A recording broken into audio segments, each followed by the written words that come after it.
Today I'm going to show you how to add echo effect on TikTok. Now to get that, you'll need to first tap and create a TikTok. Tap on the plus icon on the bottom.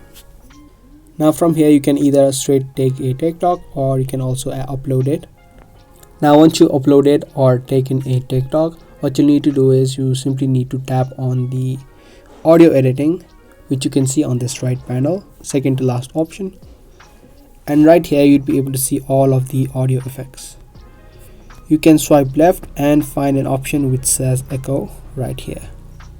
You can easily tap on it and the echo effect will be added to your TikTok video. Now my video does not have any sound, but if yours has, your voice will be changed to a echo voice.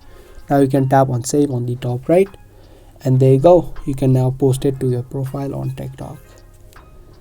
I hope this video was helpful. If it was, make sure to subscribe, share, and give this video a thumbs up. That's gonna be all for today, and I'll be back with more similar videos. Thanks for watching.